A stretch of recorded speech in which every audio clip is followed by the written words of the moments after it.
Many thanks for joining us again on the newsroom. President Muhammadu Buhari has warned political appointees and other government officials against using their positions to take undue advantage of anyone seeking government jobs. Minister of Information and Culture, Lai Mohammed, conveyed the president's position in a statement sent to journalists in Abuja on Wednesday. He said the president's warning followed persistent reports of fraudsters using the business cards and purported referral letters from presidential aides and other government officials to solicit employment, contracts, and other favors. Mohammed told ministries, departments, and agencies to disregard any purported requests from government officials aiming to confer undue advantage on anyone seeking such favors. The federal government is working to employ 774,000 Nigerians from all local government areas in the country. Meanwhile, President Muhammadu Buhari is currently presiding over a virtual meeting of the Federal Executive Council (FEC). Buhari is presiding over the meeting from the Council chamber of the Presidential Villa in Abuja. It is the sixth time members of the Council will be meeting virtually since the lockdown declared to curtail further spread of COVID-19. Minister of State for Labour and Employment, Festus Keyamo, has been explaining why he had to disagree with lawmakers at the National Assembly on Tuesday. Keyamo had met with a joint committee of the Senate and House of Representatives on Labour and Employment to explain how his ministry plans to execute the Special Public Works Program, which seeks to create employment for 774,000 Nigerians. In the process, the minister and the lawmakers disagreed on some issues, including a closed-door hearing on the matter, which led to a heated argument. The background to this was that a couple of days ago, they started mounting pressure on me that I must bring the list of those to select the 1,000 persons from all the local government, must bring it to them, for them to direct me and to direct me as to what to do from state to state. The chairman insisted I must come to them privately for them to hand over to me certain instructions as to how this program will be done across the country. I said no. That will be sharing the powers of the president. I can only be answerable for what I have done by virtue of the provisions of the Constitution. But you cannot direct me. What they are getting wrong there, they are quoting Section 88. We have litigated Section 88 over and over. What they are getting wrong there is that I am questioning their powers to investigate. I am not. I fully concede to the powers of the National Assembly to investigate for the purpose of exposing corruption. And that is the point I made, that they said I must apologize, that we cannot allow the cameras go out. I'm answering to the Nigerian people. They are also answerable to the Nigerian people. I do not see the need of an executive session in a matter like this involving 704,000 Nigerians. I do not see. The Nigerian people, the press must know what is going on. You cannot accuse me publicly of a lopsided issue and then you now close the doors and begin to say what?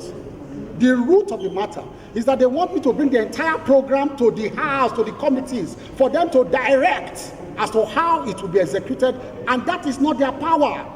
They don't have such powers to direct. They can only investigate what I have done, but they cannot direct me. The country head of the International Human Rights Commission in Nigeria has called for the fair treatment of foreign nationals on the wrong side of the law. Friday Sani, who made the request in Abuja during a visit to the Minister of Foreign Affairs, Geoffrey Onyema, said such treatment will also elicit reciprocal response from other countries. He was speaking against the backdrop of some Ukrainian citizens who have been in detention in Nigeria for 3 years now awaiting trial. I put it very clear to the Honorable Minister that the way and manner foreign nationals are being treated in Nigeria determines how Nigerians are also treated outside this country. I brought to the fore the matter of Ukrainian citizens that have been detained in Nigeria for 3 years awaiting trial. And honestly, I am very sure that the Honorable Minister is disturbed by that report I gave to him. I'm very sure because I can feel it from his countenance that he wasn't too comfortable with it. You cannot put a man under trial for 3 years in the prison yard. You know, this is the aspect that we at the angle of International Human Rights Commission can never accept with any government or anybody in the world. The newsroom will be back in just a moment. Don't go away. Hello, I'm Dr. Taufik Adeyemi, consultant orthopedic spine surgeon at National Orthopedic Hospital, Bovile, Lagos. I'm here on the platform of Scoliosis Focus Initiative program on World Scoliosis Day. Scoliosis is an abnormal sideway curvature of the spine with some rotation. These patients present with uneven shoulders, a hump in the back, and even pelvis. Majority of these cases are painless. Up to 5% of our population have scoliosis, and majority of them are idiopathic, meaning that the cause is unknown. You need a thorough history examination with quality X-ray to make an assessment. Your doctor will advise you on the best treatment modality for your child. Scoliosis Focus Initiative is organizing a 2 weeks free online consultation to help you during this COVID-19 pandemic. Thank you.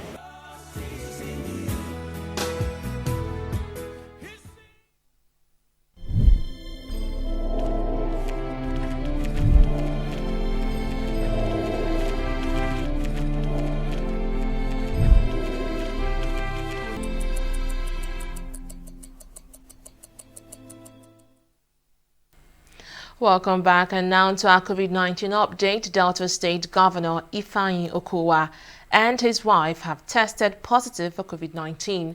Governor Okowa made this known on Wednesday via his official Twitter handle. The governor wrote that he and his wife are well and have continued isolating and currently under medication. He, however, thanked the people of Delta State for their continued prayers for his family, particularly his daughter. Delta State have recorded 965 confirmed cases of COVID-19 since it recorded its first case on April 18, 2020. The Nigerian Medical Association and Nigeria Union of Teachers have disagreed with the federal government over its decision to reopen schools. The apex organizations of medical doctors and teachers in the country said the directive that graduating classes should resume was not only badly thought out, but also could expose both teachers and pupils to COVID-19. NMA President Innocent Uja, who spoke on the issue in Jos, said, given the current low level of compliance by Nigerians with COVID-19 safety protocols, it was risky to ask pupils to resume school. On his part, NUT General Secretary Mike Ene said the government was playing politics with the directive. Nigeria currently has over 25,600 COVID-19 cases, with 590 deaths recorded across 35 states of the Federation. The approval by the federal government for the resumption of domestic flights will only be given when it is safe to open the airports and airspace to commercial operations. This is according to the Nigerian Civil Aviation Authority, NCAA. The NCAA declared that private jets were not allowed to operate chartered flight services. General Manager, Public Relations Department, NCAA, Sam Adirogboye, who announced the directive, said though the federal government had given approval to resume domestic flights, the airspace would only be opened when it is safe. Canada has extended its entry ban for most foreigners by another month to July 31st and also prolonged its quarantine requirements in efforts to prevent imported cases of COVID-19. The general border closure does not apply to people coming from the United States who remain restricted to only essential travel to Canada until at least July 21st, with visits for tourism or recreation forbidden. Canada has reported more than 100,000 cases of COVID-19 and over 8,600 deaths, which is far less than the U.S., which has confirmed 2.6 million infections. According to the country's public health agency, a mandatory 2-week quarantine for all arrivals will remain in place until August the 31st. We'll take a break here to bring you business stories and more.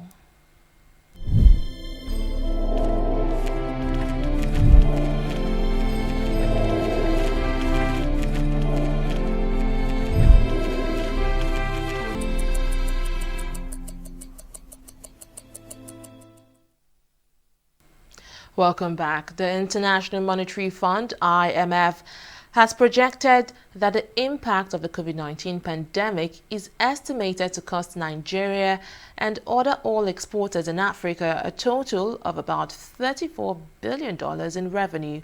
The projected decline in revenue, according to the IMF, is attributed to the dwindling global crude oil prices. IMF Director, African Department, Abebe Salisi, disclosed this at the Africa Ministerial Roundtable on COVID-19 impact on the energy sector on the continent. The fund noted that African government would be under intense budget pressure and rise in debt burden, adding that such burden would be higher among all exporting countries. Still on business, a total of 66 billion naira has been generated as stamp duty revenue by the federal government between January and June 2020. Chairman of the Federal Inland Revenue Service, Mohammed Nami, disclosed this during the inauguration of the Inter-Ministerial Committee on Audit and Recovery of Back-year Stamp Duties. Nami, while giving a breakdown of the revenue, added that the Finance Act has mandated the Revenue Agency to be the sole body to receive stamp duties for the country. And on the foreign scene, at least 50 people have been killed in Ethiopia's Oromia region in protests which broke out after the killing of popular musician Hakalu Hundessa. Authorities say the dead include protesters and members of the security forces. Some businesses were also set on fire. Police said late on Tuesday that a policeman was also killed in Addis Ababa and 3 blasts had killed and injured an unspecific number of people. Hakalu, who was known for his political songs, was shot dead on Monday night in what police said was a targeted killing. His funeral is due to take place on Thursday. In sports, Super Falcons forward Desiree Okpara-Nozier has joined French women's side Dijon on a 2-year contract. The club announced this in a statement released late on Tuesday. Okpara-Nozier had spent 6 years with another French club, Guingamp, before transferring to Dijon. The 26-year-old is a 4-time Africa Women's Cup of Nations winner and has represented Nigeria at 3 FIFA Women's World Cups. Coach Yannick Chedot believes Okpara-Nozier will help raise the level of play of Dijon, who finished 9th on the league log last season. And that's the latest from the newsroom. Many thanks for joining us. Bye for now.